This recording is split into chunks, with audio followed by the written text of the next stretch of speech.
হরে কৃষ্ণা। সবাই কেমন আছো? আশা করি সবাই ভালো আছো। তো আজকে তো হচ্ছে ৭৬তম গুরু মহারাজের ব্যাস পুজো। তো সবাই নিশ্চয় চলে গেছে, আমার মতন অভাগা কেউ নেই, আমি একাই এই বাড়িতে পড়ে আছি। তো যাই কী করা যাবে, আর সবই গোবিন্দর কৃপা আর গুরু মহারাজের কৃপা। তো চলো, আজকে ফের নিয়ে চলে এসেছি লীলা পুরুষোত্তম শ্রীকৃষ্ণর থেকে। কারণ কুন্তি শ্রুতিটা একটু ভালো করে না পড়লে কী হয়, তোমাদেরকে একটু বোঝাতে মুশকিল হয়ে যাবে। তো ওই জন্য বারবার করে ওটাকে একটু রিভাইজ করতে হয় আমাকে। তো সেই সুযোগটা আমি ঠিক মতন পাচ্ছি না, যার জন্য আমি ভাবলাম যে এইটাই চলুক। এটা তো মোটা আছে, ওইটা পাতলা বই আছে। তো চলো, যারা এই চ্যানেলটা নতুন তারা সাবস্ক্রাইব করতে ভুলো না, কমেন্ট করো, আর যদি ভুল হয়ে থাকে আমাকে ক্ষমা করে দিও। তো চলো, প্রথমে আমরা গুরু প্রণাম করে নেব। নমো বিষ্ণুপাদায় কৃষ্ণপৃষ্ঠায় ভূতলে শ্রীমতে ভক্তিবেদান্ত স্বামী নীতি নামিনে নমস্তে সরস্বতী দেবে গৌরবাণী প্রচারিণে নির্বিশেষ শূন্যবাদী পাশ্চাত্য তারিণে জয় জগদ্গুরু শিল প্রভুপাদ কি জয়। বাঞ্ছাকল্পতরুভস্য কৃপা সিন্ধুয়ব চ পতিতানাং পাবনেভ্যো বৈষ্ণবে নমো নমঃ। জয় শ্রীকৃষ্ণ চৈতন্য প্রভু নিত্যানন্দ শ্রী অদ্বৈত গদাধর শিবাসাদি গৌর ভক্তবৃন্দ। হরে কৃষ্ণ কৃষ্ণ কৃষ্ণ হরে হরে, হরে রাম রাম রাম হরে হরে। জয় রাধা মাধব কি জয়, জগদ্গুরু শিল প্রভুপাদ কি জয়। নমো নমো বাসুদেবায় নমঃ, ভগবতে বাসুদেবায় নমঃ। হরে কৃষ্ণ। এখানে খুব সুন্দর আজকের শ্রীকৃষ্ণের যে জন্মলীলাটা চলছে, খুব সুন্দর কাহিনী। এখানে আগের দিন কি বলা হয়েছে, যে পক্ষান্তরে বলা যায় যে যদিও মনে হয় যে আপনি এই জড় প্রকৃতিতে রয়েছেন, তবুও আপনি কখনো তার দ্বারা আচ্ছাদিত হন না। তাহলে এখানে ভগবানকে বলছে, ভগবান যখন এই জড়জগতে জন্ম নিচ্ছে, তিনি কিন্তু তার প্রভাবে, জড়জগতের যে প্রভাবটা আছে, যেটা আমাদের মধ্যে সেটা সৃষ্টি হয়, সেটা ভগবানকে আচ্ছাদিত করতে পারে না, সেটাই বলছে। তো বৈদিক শাস্ত্র থেকে এবার শুরু হচ্ছে, এটা কিছুটা একটু মনে করিয়ে দিলাম। বৈদিক শাস্ত্র থেকে আমরা জানতে পারি যে পরম ব্রহ্মের দেহ নির্গত রশ্মির ছটার থেকে, তো ভগবানের যে রশ্মির ছটা আছে সেইটার থেকে কি হয়েছে সেটাই বলছে। রশ্মির ছটার প্রভাবে সব কিছু প্রকাশিত হয়। ভগবানের যে, আমরা যখন টিভি দেখতাম না আগে ছোটোবেলায়, দেখতে না যে ভগবানের শরীর থেকে একটা দিব্য শক্তির মতন একটা আলোর ছটা বেরোচ্ছে, তখন আমরা খুব আনন্দিত হতাম। তো সেই রকম ভগবানের সত্যি ওটা, ভগবানের একটা রশ্মির ছটার থেকে এই জড় প্রকৃতিটা সৃষ্টি হয়েছে, তাই বলছে প্রকাশিত হয়। ব্রহ্মসংহিতা থেকে আমরা জানতে পারি যে ব্রহ্মজ্যোতি হচ্ছে ভগবানের দেহ নির্গত রশ্মির ছটা, এবং ব্রহ্মজ্যোতি থেকে সব কিছুর সৃষ্টি হয়। হেন কোনো জিনিস নেই যে সৃষ্টি হয় না। ভগবদ্গীতাতে আরও বলা হয়েছে যে পরমেশ্বর ভগবানই হচ্ছেন ব্রহ্মজ্যোতি উৎস, প্রকৃতিপক্ষে তিনিই হচ্ছেন সব কিছুর মূল কারণ।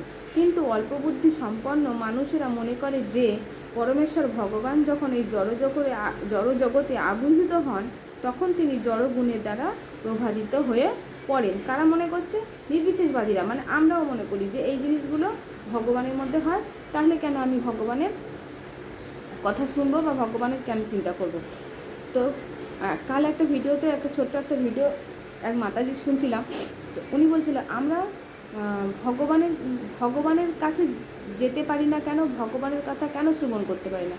তো এখানে ভগবান বলছে আমি সর্বক্ষণ আমি দাঁড়িয়ে আছি দু হাত বাড়িয়ে, তোমরা আমার কাছে আসছো না, কারণ তোমাদের মধ্যে এতটাই লালসা আছে। তোমরা হচ্ছে স্ত্রীকে পাবার লালসা, পুরুষকে পাবার লালসা, তোমাদের পয়সাকে পাবার লালসা, ঘর বাড়ি পাবার লালসা, তোমরা ভুলেই গেছো যে ভগবানকে পেতে হয়। আমি দাঁড়িয়ে রয়েছি, তোমাদের একটুখানি যদি তোমরা এক পা বাড়াও, আমি ছুটে চলে যাই। তো সেই হচ্ছে কথা। কোনো এক ভক্ত একদিন ভগবানের, যখন যেসব ভক্তরা ভগবানের সান্নিধ্য পেয়েছে, ভগবানের সঙ্গে কথা শ্রবণ করেছে, তো এক ভক্ত জিজ্ঞেস করছে ভগবান, যে ভগবান তুমি এই যে সারাদিন এরকম খালি পায়ে এরকম করে দাঁড়িয়ে থাকো, তোমার কি কষ্ট হয় না? তো ভগবান তখন বলল, কষ্ট আমার তো কষ্ট পরের কথা, কিন্তু কোনো ভক্ত যখন কষ্ট পায় আর সে যখন ডাকে, হে ভগবান আমি কি করব, আমার কষ্ট হয়, তখন আমার ওই চটিটা পড়ার সময় পাবো না, তার থেকে আমি খালি পাই, ঠিক আছে। তো সেই হচ্ছে, যেমন এক মা তার সন্তানের প্রতি, যখন সন্তানের কোনো কষ্ট হয়, তখন মা কী করে, কি পড়তে হবে, কি করতে হবে, কেমন আছি, সেটা কিচ্ছু মনে হবে না, সে কিন্তু সেই সময় দৌড়ে যায়। সেই রকম তো এই ধরনের সিদ্ধান্ত যারা করে তারা অত্যন্ত মূর্খ, যেমন আমরা মূর্খই। ভগবান সম্বন্ধে তাদের কোনো জ্ঞানই নেই। পরমেশ্বর ভগবান প্রত্যক্ষভাবে এবং পরোক্ষভাবে সর্বত্রই বিরাজ করেন। তিনি এই জড় সৃষ্টির অতীত, কিন্তু তিনি আবার এই জড় সৃষ্টির অন্তরে বিরাজ করেন। তিনি কেবল গর্ভোদকশায়ী বিষ্ণুরূপে এই জড় সৃষ্টির অন্তরে বিরাজ করেন তা নয়, তিনি প্রতিটি পরমাণুর মধ্যেও বিরাজ করেন। তিনি আছেন বলেই সব কিছুর অস্তিত্ব আছে, তাকে ছাড়া কোনো কিছুর অস্তিত্ব থাকতে পারে না।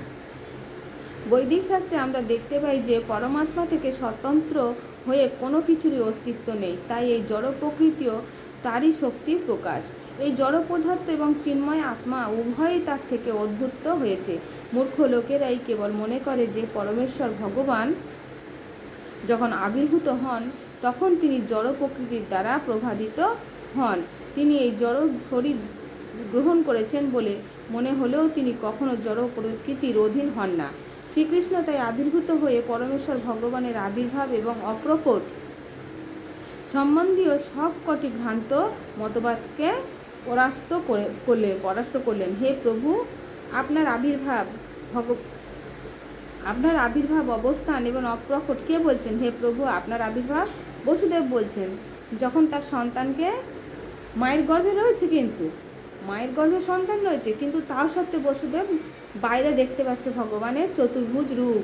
তাই বসুদেব বলছে, হে প্রভু, আপনার আবির্ভাব অবস্থান এবং অপ্রকট লীলা এই জড়জগতের সবকটি গুণের সমস্ত প্রভাবের অতীত। যেহেতু আপনি হচ্ছেন সব কিছুর নিয়ন্তা এবং পরম ব্রহ্মের আশ্রয়, তাই আপনার পক্ষে অসম্ভব কিছুই নয় এবং কিছুরই আপনাতে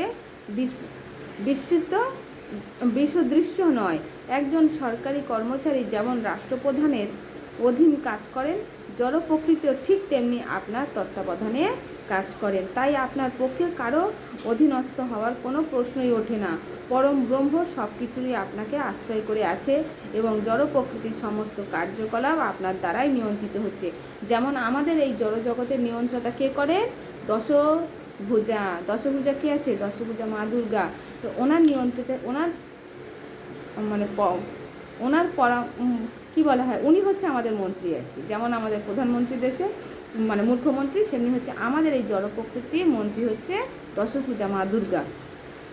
তো আপনাকে শুক্লম বলে সম্বোধন করা হয়। শুক্লম শব্দের অর্থ কি? শুক্লম বা সাদা হচ্ছে পরমেশ্বর সত্যস্বরূপ, আপনার এই প্রতীক মাত্র।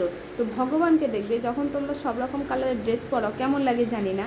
এক হচ্ছে হলুদ ড্রেস পরলে যেন মনে হয় ওনার যদি কোনো পিতলের বিগ্রহ হয় বা যে কোনো বিগ্রহ হোক, তুমি দেখো সব রকম কালার পরলে সে তো একটা লাগেই, কিন্তু হলুদটা পরলে যেন মনে হয় উনি স্বয়ং হেঁটে আসে, সে যেন একটা অপূর্ব রূপ দেখতে লাগে, এরকম মনে হয়। আর সাদাটাও পরলে সেরকম লাগে। তো সেই হচ্ছে এখানে বলছে, কেননা আপনি জড়জগতির গুণের দ্বারা প্রভাবিত হন না। ব্রহ্মাকে রক্ত বলা হয় কেননা তিনি সৃজনাত্মরূপে রজগুণের অধিকারী, আর তমগুণ হচ্ছেন শিবের অধীন। এখানে বলছে তমগুণ শিবের অধীন, কিন্তু ভগবানের কোনো এই যে তম রজ সত্যগুণ, ভগবান তার জড় প্রকৃতির কিন্তু ওনার প্রভাবিত পড়ে না। কিন্তু এই তমগুণে যখন শিবের যে গুণটা, উনি হচ্ছে তমগুণের প্রভাবে থাকেন, কিন্তু এই তমগুণ শিবকে প্রভাবিত করে। এমন সময় এসেছে শিব তমগুণের প্রভাবে এসে ভগবানের সঙ্গে যুদ্ধ লেগে গেছিল। এটা তোমরা সবাই জানো যে ভগবান শ্রীকৃষ্ণের সাথে শিব যুদ্ধে চলে গেছিল। তো তখন ওই সামান্যটুকুনি তমগুণের প্রভাব মহাদেবের পড়েছিল এখানে, কেননা তিনি সমস্ত সৃষ্টির সংহার করেন। শিব হচ্ছে সংহার করে, কি বলে, কেটে মেরে, যাই হোক তোমরা জানো। সৃষ্টি, স্থিতি এবং প্রলয় আপনার দ্বারাই সম্পাদিত হয়, কিন্তু তবুও আপনি সেই সমস্ত গুণের অতীত। বেদে বিহিত হয়েছে হরিণের হিনী গুণর সাক্ষাৎ, পরমেশ্বর ভগবান সর্বদাই জড়জগতের গুণের অতীত। সেখানে আরও বলা হয়েছে যে পরমেশ্বর ভগবানের তম রজগুণের কোনো অস্তিত্বই নেই। ভগবানের যে ভগবান এখানে বলেছে, সেখানে আরও বলা হয়েছে পরমেশ্বর ভগবানে তম রজগুণের কোনো অস্তিত্ব নেই। ওখানে ভগবানের যে রশ্মির ছটা আছে, ওখানে কিন্তু কোনো গুণের নেই। খুব সুন্দর মানে কথাগুলো। কিছু কিছু জিনিস আছে আমাদের জানা দরকার ভগবান সম্পর্কে। মানুষের কি হয় না, অন্য কোনো সম্পর্কে না জানাই ভালো, সেটাই ভগবানের সম্পর্কে জানাটা খুব ভালো। তো হে প্রভু, আবার বলছেন, বসুদেবের ওখানে শেষ হচ্ছে না, যেহেতু এত সুন্দর রূপ দেখছে তো অন্তরে যা ছিল সব বেরোচ্ছে। আবার বলছেন, হে প্রভু, আপনি হচ্ছেন পরম নিয়ন্তা, পরমেশ্বর ভগবান, পরম ব্রহ্ম। আপনি সমস্ত সৃষ্টির পরিচালনা করেন। পরম নিয়ন্তা হওয়া সত্ত্বেও আপনি কৃপা করে আমার গৃহে অবতরণ করেছেন, এবং আপনার অবতরণের কারণ হচ্ছে সেই সমস্ত অসুরদের সংহার করা, যারা রাজবেশ ধারণ করে পৃথিবীর উপর রাজত্ব করছে, কিন্তু প্রকৃতিপক্ষে তারা হচ্ছে অসুর। আপনি যে তাদের তাদের এবং তাদের সমস্ত অনুচরদের সংহার করবেন, এই সম্বন্ধে আমার কোনো সন্দেহ নেই। তাহলে বসুদেব যখন চতুর্ভুজ রূপ দেখে নিয়েছেন, তিনি বুঝেই নিয়েছেন যে এখানে আর আমার কোনো দুঃখ নেই, সব দুঃখ শেষ হয়ে গেছে। আমি জানি না যে বর্বর কংস তার দুরাচারী সঙ্গীদের সংহার করবার জন্যে আপনি অবতরণ করেছেন, কিন্তু আপনি যে তাকে তার অনুচরদের সংহার করবার জন্য অবতরণ করবেন, সেই কথা জানতে পেরে কংস আপনার পূর্বজাত বড় ভাইদের হত্যা করেছে। যেহেতু এর আগে 6-7টা সন্তানকে উনি মেরেছেন, তাই বলছে এখন সে কেবল আপনার জন্ম সংবাদে প্রতীক্ষা করছেন। যখনই সেই সংবাদ সে পাবে, তখনই সে আপনাকে হত্যা করার জন্য সশস্ত্র উপস্থিত হয়ে যাবে। বসুদেব এই প্রার্থনার পর শ্রীকৃষ্ণের মাতা দেবকী প্রার্থনা করতে শুরু করলেন। বসুদেবের প্রার্থনার পর দেবকী এবার প্রার্থনা করছেন, তিনিও দেখতে পেয়েছেন। তাই বলছে, তার ভাই কংসের অত্যাচারে তিনি অত্যন্ত ভীত ছিলেন। দেবকী বললেন, হে প্রভু, নারায়ণ, রাম, শেষ, বরাহ, নৃসিংহ, বামন, বলদেব এবং আদিপুরুষ বলদেব এবং এই রকম কোটি কোটি অবতারের বর্ণনা বৈদিক শাস্ত্রে রয়েছে। আপনি হচ্ছেন আদিপুরুষ, কেননা আপনার সমস্ত অবতারই এই জড়জগতের অতীত। এই সৃষ্টির পূর্বে আপনি ছিলেন। আপনার রূপ নিত্য এবং সর্বব্যাপ্ত, তা জ্যোতির্ময়, অপরিবর্তনশীল এবং জড়গুণের থেকে সম্পূর্ণ মুক্ত। আপনার এই সমস্ত নিত্য স্বরূপ চিন্ময় এবং আনন্দময়। তারা সকলেই শুদ্ধ সত্ত্বে অধিষ্ঠিত এবং সর্বদাই বিভিন্ন লীলায় রত। কোনো বিশেষ রূপের দ্বারা আপনি সীমিত নন। এই সব কটি নিত্য দিব্য রূপই স্বয়ং সম্পূর্ণ। আমি জানি না যে আপনি হচ্ছেন স্বয়ং ভগবান শ্রী বিষ্ণু। আমি জানি না, আমি জানি, এখানে আমি জানি যে আপনি হচ্ছেন স্বয়ং ভগবান শ্রী বিষ্ণু। কোটি কোটি বছরের পর যখন ব্রহ্মার জীবনে অন্তিম সময় আসে, ব্রহ্মারও মৃত্যু আসে। এমন নয় যে ব্রহ্মা একদম দীর্ঘায়ু, ব্রহ্মার 100 বছর আয়ু কিন্তু। তো এখানে ওই জন্য বলছে কোটি কোটি বছর পর, মানে ব্রহ্মার 24 ঘন্টা মানে এক দিন এক রাত, মানে সেটা হচ্ছে আমাদের 6 মাস আর 1 বছর আর কি। ব্রহ্মার 12 ঘন্টা মানে আমাদের 6 মাস, আর ব্রহ্মার 12 ঘন্টা রাত মানে আমাদের 6 মাস। তাহলে 1 বছর হচ্ছে ব্রহ্মার দিন। তাহলে ব্রহ্মার আয়ু কত? 100 বছর। সেটাকে এবার হিসেব করলে কতটা হয়? তো কোটি কোটি বছর পর যখন ব্রহ্মার জীবনে অন্তিম সময় আসে, তখন প্রলয় হয়। তখন এই পৃথিবীটা প্রলয় হয়ে যায়। সেই সময় ভূমি, জল, অগ্নি, বায়ু, আকাশ এবং পঞ্চমহাভূত মহাতত্ত্বে লীন হয়ে যায়। কালের প্রভাবে তারপর মহাতত্ত্ব অব্যক্ত প্রকৃতির প্রবেশ করে, প্রকৃতির প্রধানে প্রবেশ করে এবং প্রধান আপনাতে প্রবিষ্ট হয়। মানে ভগবান এগুলো সব বিলীন হয়ে যায়, ভগবানের শরীরে চলে যায়। তাই প্রলয়ের পর কেবল আপনি আপনার দিব্য নাম, রূপ, গুণ ও পরিকর সহ বর্তমান থেকে যান। তাহলে কি বলছে? ব্রহ্মাও বিলীন হয়ে যায়। যত মানে দেবদেবী আছে, যেমন হচ্ছে ইন্দ্র, সূর্য, এই যে এখানে বলছে না যে অগ্নি, বায়ু, জল, এগুলো সব ব্রহ্মারও যখন মৃত্যু হয়ে যায় তখন সব বিলীন হয়ে যায়। কে থাকে? একমাত্র স্বয়ং ভগবান শ্রী বিষ্ণু থাকেন। তাই বলছে, হে প্রভু, শ্রদ্ধাবনত চিত্তে আমি আপনার প্রণতি জানাই। প্রণতি মানে কি? প্রণতি মানে প্রণাম করছি, কেননা আপনি হচ্ছেন অব্যক্ত প্রকৃতির পরিচালক এবং জড় প্রকৃতির পরম আশ্রয়। হে প্রভু, নিখিল সৃষ্টি এক পলক থেকে শুরু করে কল্প পর্যন্ত আপনার কালেই অধীন। সকলেই আপনার পরিচালনায় কর্ম করে। আপনি পরম নিয়ন্তা এবং সমস্ত শক্তির উৎস। আবার বলছে, হে প্রভু, তাই আমি আপনার কাছে প্রার্থনা করি, উগ্রসেনের নিষ্ঠুর পুত্র কংসের হাত থেকে আপনি আমাকে উদ্ধার করুন। আপনার ভক্তকে রক্ষা করার জন্য আপনি সব সময় প্রস্তুত। তাই আমি আপনার কাছে প্রার্থনা করি, আমাকে আপনি রক্ষা করুন। ভগবদ্গীতায় ভগবান অর্জুনের কাছে ভগবান প্রতিজ্ঞা করেছেন, নমামে ভক্ত প্রণশ্যতি। তাহলে এখানে আমার ভক্তের বিনাশ হবে না। তাহলে এখানে বারবার ভগবান অর্জুনের কাছে প্রতিজ্ঞা করছেন, নামে ভক্তা প্রণশ্যতি। আমি ভগবানের যে ভক্ত, তার কোনো দিন বিনাশ হবে না, সব সময় তার সঙ্গে ভগবান রয়েছে। এইভাবে প্রার্থনা করতে করতে মাতা দেবকীর হৃদয়ে বাৎসল্য রসে পরিপূর্ণ হয়ে উঠল। বাৎসল্য রস হচ্ছে মা সন্তানের যে সম্পর্কটা, সেই মা তখন সন্তানের ভালোবাসা, প্রেম, কিভাবে ভগবান নয়, তখন বাৎসল্য রূপ ভগবান বলে উনি তখন আর মনে করছেন না। উনি মনে করছেন, আমি আমার সন্তানকে কিভাবে ভালোবাসতে পারি, কি করলে আমার সন্তান খুশি হয়, এইগুলো মনে করছে বাৎসল্য রূপ। তখন আমি জানি যে মহাত্মারা ধ্যান করে আপনার দিব্য স্বরূপ দর্শন করতে পারে, কিন্তু আপনার জন্মের সংবাদ পেয়ে কংস আপনার অনিষ্ট সাধন করবে। এই আশঙ্কায় আমি আপনার কাছে প্রার্থনা করছি যে আপনি আমাদের এই জড় দৃষ্টি থেকে অদৃশ্য হয়ে যান। পক্ষান্তরে বলা হয় যে দেবকী ভগবানকে একজন সাধারণ শিশুর রূপ ধারণ করবার অনুরোধ করেছিলেন। মশা এত, আপনার জন্য আমি আমার ভাই কংসের ভয়ে ভীত হচ্ছি। হে মধুসূদন, কংস যদি জানতে পারে যে আপনি জন্মগ্রহণ করেছেন, তখন সে আপনার অনিষ্ট সাধন করবার জন্য ছুটে আসবে। তাই আমি আপনার কাছে প্রার্থনা করছি, বিষ্ণুর 4টি প্রতীকসহ আপনার এই চতুর্ভুজ রূপ সংবরণ করুন। তাহলে এখানে ভগবান তো চতুর্ভুজ রূপে দেখা দিয়েছে, তাহলে ভগবান যদি আবার ওই চতুর্ভুজ রূপ নিয়ে যদি উনি শিশু রূপ ধারণ করে, তাহলে এখানে কি হবে? ওই জন্য ওনাকে কি বলছে, মা বলছে যে তোমার এই 4টে যে হাত আছে এটাকে লুকিয়ে রাখতে।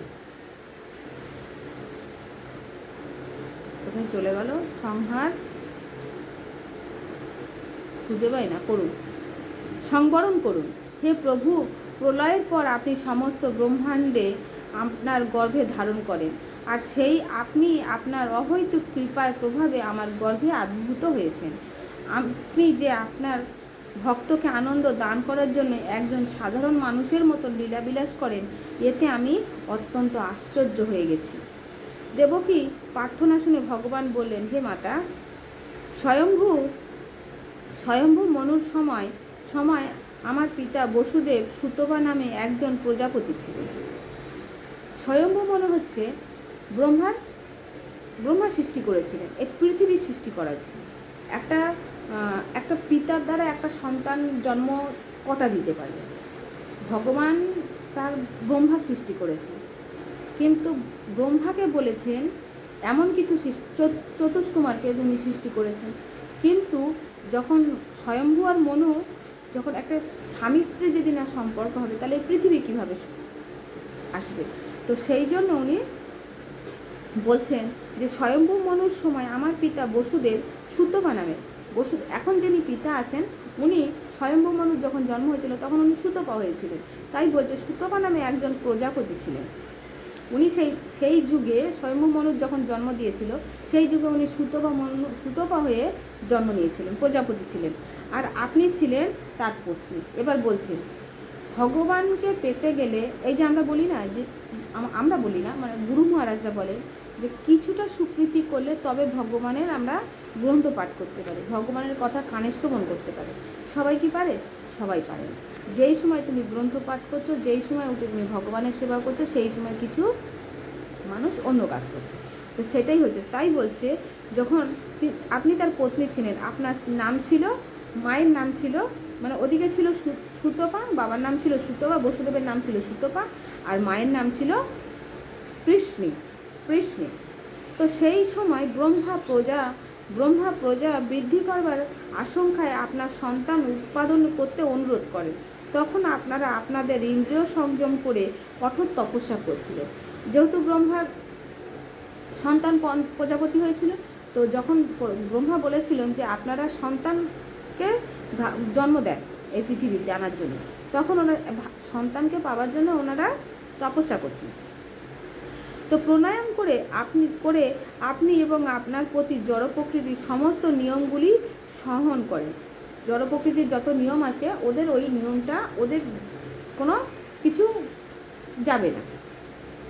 তো বর্ষার বর্ষণ, গ্রীষ্মের তাপ, ঝড় ঝঞ্ঝা সব আপনার সহ্য করেছিলেন, হৃদয় নির্মল করেছিলেন এবং জড় প্রকৃতির সমস্ত প্রভাব থেকে মুক্ত হয়েছিলেন। তপশ্চর্যারা পালন করে আপনারা কেবল গাছের ঝরা পাতা আহার করে জীবন ধারণ করেছিলেন। তাহলে ভগবানকে গর্ভে ধারণ করার জন্য তার আগে কত জন্ম, তো মানে স্বয়ম্ভু মনু, মানে তখন ভগবান এই পৃথিবী সবে সৃষ্টি করেছে, তখন গাছের শুকনো পাতা খেয়েছিল। তো এখানে তারপর আপনারা ইন্দ্রিয় নিগ্রহ করে একাগ্র চিত্তে আমার আরাধনা করে আমার কাছ থেকে কোনো অদ্ভুত বর প্রার্থনা করেছিলেন। আপনারা দেবতাদের গণনা অনুসারে 12,000 বছর কঠোর তপস্যা করেছেন। 12,000 বছর কঠোর তপস্যা করেছিলেন। সেই সময় আপনার চিত্ত কেবল আমাতেই সমাহিত ছিল। যেহেতু উনি যখন তপস্যা করছিলেন তখন চোখ বন্ধ করে শুধু ভগবান বিষ্ণুর কথাই চিন্তা করছিলেন। আপনারা যখন ভক্তিযোগ অনুষ্ঠান করছিলেন এবং আপনাদের হৃদয়ে সর্বক্ষণ আমারই ধ্যান করছিলেন, তখন আমি অত্যন্ত প্রসন্ন হয়েছিলাম। হে নিষ্পাপ মাতা, আপনার অন্তঃকরণ নির্মল। সেই সময় আমি এই রূপ নিয়েই আপনার কাছে আবির্ভূত হয়েছিলাম আপনার মনোবাঞ্ছা পূর্ণ করার জন্যে। আমি আপনাকে জিজ্ঞাসা করেছিলাম আপনি কি কামনা করেন। সেই সময় আপনি বলেছিলেন আমি যেন আপনার পুত্ররূপে জন্মগ্রহণ করি। যদিও আপনি তখন আমাকে সাক্ষাৎ দর্শন করেছিলেন, কিন্তু তবু আমার মায়ের প্রভাব থেকে মুক্তি প্রার্থনা না করে আপনি কেবল আমাকে আপনার পুত্ররূপে কামনা করেছেন। মানে ভগবানকে যখন উনি দেখেছেন তখন কিন্তু উনি বলেননি যে আপনি আমাকে মা বলে মেনে নেন। যেহেতু উনি তপস্যা করছেন, উনি পারলে এটা বলতে পারত, কিন্তু ভগবান যখন ওনার সামনে চতুর্ভুজ রূপে গেছিলেন তখন উনি কিন্তু একবারও বলেননি যে আমাকে আপনি মা বলে মেনে নেন। উনি বলেছিলেন যে আপনি আমার সন্তান রূপে আসুন আমার কাছে। পক্ষান্তরে বলা হয় যে পরমেশ্বর ভগবান এই জড়জগতের আবির্ভূত হবার জন্য কৃষ্ণী এবং সুতপাকে তার পিতা ও মাতা রূপে মনোনীত করেছিলেন। ভগবান যখনই একজন মনুষ্য রূপে অবতরণ করেন তখন তিনি তার কোনো ভক্তকে তার পিতা মাতা রূপে গ্রহণ করেন।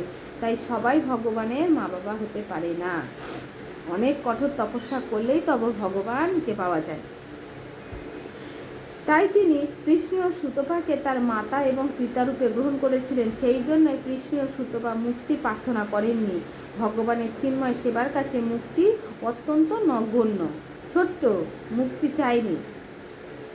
ভগবান তৎক্ষণাৎ কৃষ্ণ এবং সুতপাকে মুক্তি দিতে পারতেন, কিন্তু তিনি তাদের এই জড়জগতে থাকতে অনুপ্রাণিত করেছিলেন যাতে তারা তার মাতা ও পিতারূপে তার লীলায় তার সংলাপ করার জন্য আনন্দ উপভোগ করতে পারেন।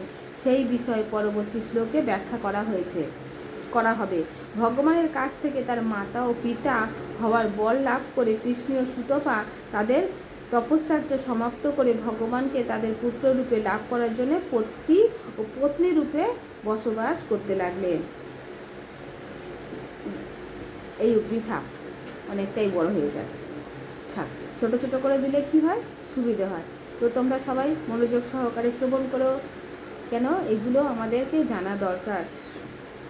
কাল একটা কথা শুনছিলাম, একটা কথা আমি সবসময় বলি, সবাই আমরা আজকের আমি না, জড়জগতের সবই জীব, আমরা কেন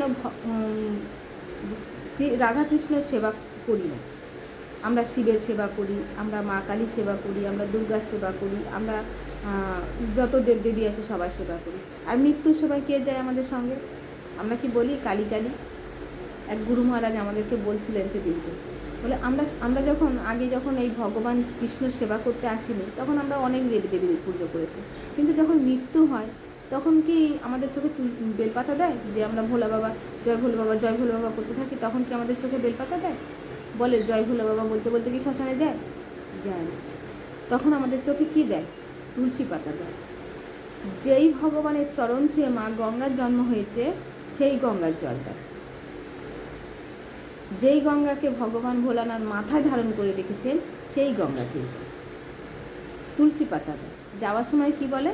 হরি বল হরি বল। তাহলে হরিকে ডাকে, বলে হরা বল হরা বল।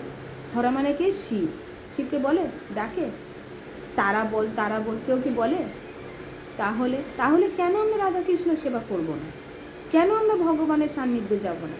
কঠিন বলে তো সবাই তো এটাই মনে করে, কারণ রাধাকৃষ্ণ সেবা করলে তো অনেক কঠিন। কণ্ঠী ধারণ করতে হবে, তিলক কাটতে হবে, নিরামিষ ভোজি হতে হবে, নিয়ম পালন করতে হবে। আর ভোলানাথের পুজো করলে তো কোনো নিয়ম নেই, তারা মায়ের পুজো করলে তো কোনো নিয়ম নেই, যা ইচ্ছা তাই করব। নিয়ম তো সবার জন্যই আছে, কিন্তু যা ইচ্ছা তাই। তাই আমরা রাধাকৃষ্ণ সেবা করব না, এটাই তো। আর মৃত্যুর সময় যাবে কে? হরিকেই যেতে হয় সঙ্গে। কিন্তু হরি কি যাবে? হরির নাম তো যাচ্ছে। সারা জীবন আমি হরিকে ডাকবো না, যাওয়ার সময় হরিকে নিয়ে যাবে সবাই মিলে হরিকে ডেকে, তখন হরি আসবে, হরির পরিবর্তে জম এসে দাঁড়িয়ে থাকবে, চলো আমার সাথে। সারা বছর তো আমার ভগবানকে ডাকোনি কেন? 12 বৈষ্ণবের মধ্যে কি বললাম এক্ষুনি, জম হচ্ছে এক বৈষ্ণব। তাহলে সেই বৈষ্ণবী বলবে সারা জীবন তো তুমি আমার ভগবানকে সেবা করলে না, আমার ভগবানকে ডাকলে না, তাহলে এখন আমার সঙ্গেই চল, আদর যত্ন সহকারে নিয়ে যাবে। আর তারপরে তো আছে ভাগবতমের 5ম স্কন্ধে 26টা নরকের বর্ণনা আছে, একটা দুটো নরক নয়। আমরা তো মনে করি স্বর্গ মর্ত পাতাল একটা নরক, কিন্তু না, 26টা নরক আছে, সব কিছুর আছে ভাগ। তো চলো, হরে কৃষ্ণ, সবাই আমার প্রণাম নিও। হরে কৃষ্ণ।